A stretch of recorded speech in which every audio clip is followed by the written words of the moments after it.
The Galactic Council chambers had never been so silent. Representatives from 47 civilizations sat motionless, their various forms of breathing creating the only sound in the vast crystalline dome. The holographic display at the center showed the same terrifying image that had paralyzed 3 star systems, the Void Leviathan. Ambassador Zethkar of the Vortanian Empire spoke first, his forearms trembling as he gestured toward the display. The creature has consumed the entire Kepler 442 system.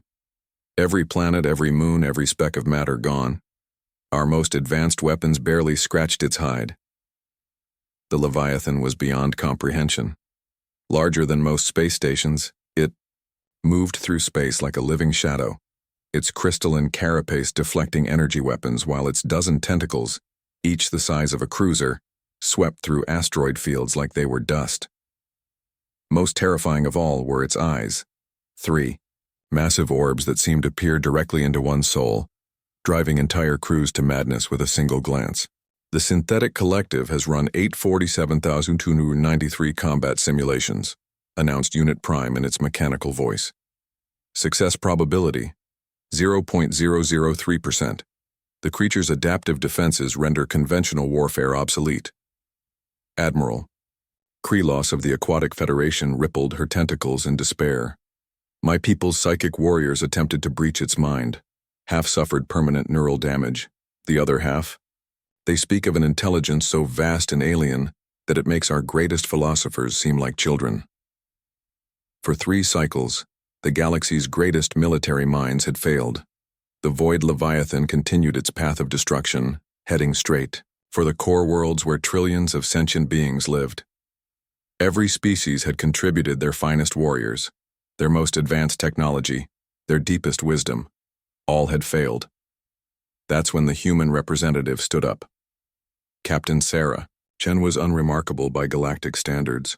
No psychic abilities, no natural armor, no advanced genetic modifications. She was barely 5.5 feet tall, with graying hair and tired eyes that had seen too many battles. Most species in the Council had initially dismissed humanity as a minor civilization, young, reckless, and technologically inferior. I volunteer, she said simply. The chamber erupted in confusion.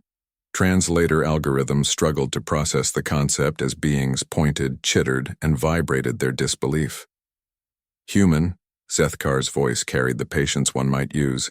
With a child, your species' weapons technology is centuries behind our own. If our combined fleets cannot stop this creature. I'm not talking about our weapons, Chen interrupted. I'm talking about something else. She walked to the center of the chamber, her boots clicking against the crystal floor. Every species here has tried to fight this thing with strength, with technology, with psychic power. You've all approached it as a problem to be solved with superior force. The Synthetic Collective's representative tilted its head with mechanical precision. Please clarify your intended methodology, Human Chen. Chen looked up at the holographic display showing the Void Leviathan's path of destruction. We're going to talk to it. The silence that followed was deafening. Then, slowly, laughter began, or the equivalent of laughter from 46 different species. The sound was a cacophony of screeches, bellows, and electronic static. Talk? Admiral Krelos's tentacles writhed in amusement. Child, this creature has shown no signs of communication. It simply consumes. That's where you're wrong, Chen said quietly, and something in her tone made the laughter die away. It's been trying to communicate this entire time. Every attack, every movement, every system it chooses to consume. It's all a pattern, a language. She gestured to the display, and data began flowing around the Leviathan's image. My species has something most of you don't. We're natural pattern recognition specialists. We see faces in clouds, messages in random noise, meaning in chaos. It's served us well in our short history. The human pulled up her own analysis, crude by galactic standards, but detailed in ways that surprised the assembled beings. The creature isn't destroying randomly. Look at the sequence of systems it's hit, the mathematical progression of its attacks, the way it positions itself before each assault. It's trying to teach us its language. Unit Prime processed the data in microseconds. The probability of this being mere coincidence is surprisingly low. Exactly. And there's something else. Chen's expression grew somber. Every species that's tried to fight it has attacked first and asked questions later. But humans, we have a saying, when you're a hammer, everything looks like a nail. You've all been hammers. Zethkar leaned forward, his hostility replaced by curiosity. And what are humans, if not hammers? Chen smiled sadly. We're the species that befriended wolves. We're the ones who looked at the apex predators of our world and said, let's work together. We domesticated everything from insects to megafauna. We turned our greatest enemies into our closest allies. She paused, letting that sink in. The void leviathan isn't a monster, it's lonely. The words hung in the air like a revelation. Species that had existed for millions of years found themselves reconsidering everything they thought they knew about the universe. The collective requests permission to reanalyze all data using this new paradigm, Unit Prime announced. Granted, Chen said, but I'm not waiting for confirmation. Every hour we delay, the creature gets closer to the core worlds.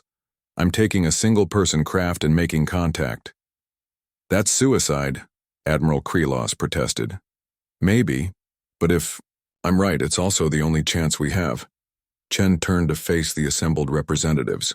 My species may be young, but we've learned something in our brief time among the stars. The universe is vast and strange and full of wonders we can't imagine. But it's also full of intelligence, and intelligence seeks connection. She began, walking toward the chamber's exit.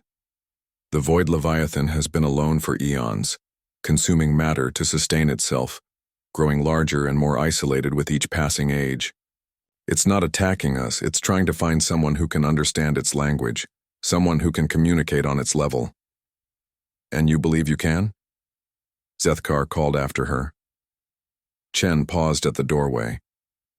I believe someone has to try. And humans, we're very good at making friends with things that terrify everyone else. 3 days later, long-range sensors detected something impossible. The void leviathan had stopped its advance toward the core worlds. It hung motionless in space, its massive form perfectly still except for what appeared to be dancing. Captain, Sarah Chen's small craft moved in harmony with the creature's tentacles, following patterns that resembled an ancient human waltz more than any known form of space travel. The Leviathan's eyes, which had driven seasoned warriors to madness, now pulsed with gentle bioluminescence, a rhythm that every species in the galaxy would later recognize as laughter. The first transmission came 6 hours later, broadcast, on frequencies that reached every corner of known space. It was Chen's voice, tired but triumphant. This is Captain Chen to Galactic Council. Mission accomplished. Turns out she just wanted someone to dance with. The void leviathan, who chose the name Harmony in the mathematical language she taught the galaxy, became humanity's most powerful ally. She shared technologies that advanced galactic civilization by millennia, opened pathways to distant galaxies, and served as a bridge between dimensions. But perhaps most importantly, she reminded the galaxy of something they had forgotten in their rush to build weapons and walls, that the universe's greatest wonders often come not from conquest, but from the courage to extend a hand in friendship to the unknown. Today, statues of Captain Sarah Chen stand in the capitals of 47 worlds. Children of dozens of species learn her story as they drift off to sleep. And somewhere in the vast cosmos, a human woman and a cosmic entity continue their eternal dance, proving that even in the darkest void connection is possible. The galaxy still talks about it, they always will.